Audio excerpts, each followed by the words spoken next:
আলুর steady supply রাখতে হবে যাতে মানুষ বাঁচে। আমার রাজ্যে আগে আমার চাহিদা মিটবে, তারপরে বাইরে আমি মেটেরিয়াল পাঠাবো। এই মুহূর্তের পাওয়া সব থেকে বড় খবর, আমরা কার কাছে আলু বিক্রয় করব? বর্ডারে গাড়ি আটকাতেই ক্ষোভ ফুঁসছেন কৃষকরা। আর এদিকে রাজ্যের মুখ্যমন্ত্রী মমতা বন্দ্যোপাধ্যায়ের কড়া নিষেধাজ্ঞার পরই অন্য রাজ্যে আলু পাঠানো বন্ধ হয়েছে। আর এর কারণেই রাজ্যের আলু চাষি ও ব্যবসায়ীরা বিপদের মুখে পড়েছেন। হিমঘরে মজুত রয়েছে প্রচুর পরিমাণে আলু, আর সেই আলু একের পর এক নষ্ট হতে চলেছে। বিপদের মুখে রাজ্যের আলু চাষি ও ব্যবসায়ীরা। হঠাৎ করে আলুর দাম বেড়ে যাওয়ায় অন্য রাজ্যে আলু পাঠানো বন্ধ করার নির্দেশ দিল রাজ্য সরকার। মুখ্যমন্ত্রী মমতা বন্দ্যোপাধ্যায় সেই নির্দেশ দেওয়ার পর পুলিশ প্রশাসন সীমান্তে আলুর ট্রাক বন্ধ করেছে।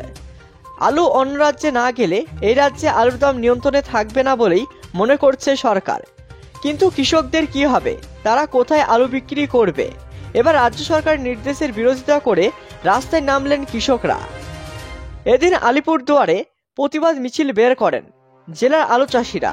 এরপর মিছিলটি আস্তে আস্তে প্রশাসন ভবনের দুয়ারের সামনে চলে যায়। সেখানে তারা বিক্ষোভ করেন। জেলার বিভিন্ন এলাকা থেকে বিপুল সংখ্যক কৃষক মিছিলে যোগ দেন। তার সঙ্গে যোগ দেন আলু ব্যবসায়ীরা। অন্য রাজ্যে আলু তোলা বন্ধ থাকায় পাইকারিরা কোল্ড স্টোরেজে রাখা আলু নিচ্ছে না বলে দাবি কৃষকদের।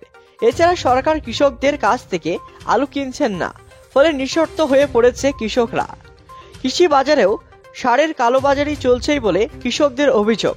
এই ব্যাপারে সরকারের পক্ষ থেকে কোনো ব্যবস্থা নেওয়া হচ্ছে না। রাজ্য সরকার অবিলম্বে এই সমস্যার সমাধান না করলে কৃষকরা বৃহত্তর আন্দোলন পথে যাবেই বলে হুঁশিয়ারি দেওয়া হয়েছে। আন্দোলনরত এক কৃষক বললেন, আমরা চাষ করছি কিন্তু আলুর দাম পাওয়া যাচ্ছে না। বিদেশে না যেতে দিলে কৃষকরা 2 পয়সা পাচ্ছে না। তাহলে সরকার ন্যায্য মূল্যে আলু ক্রয় করুক, আর সেটা দিতে প্রস্তুত আমরা।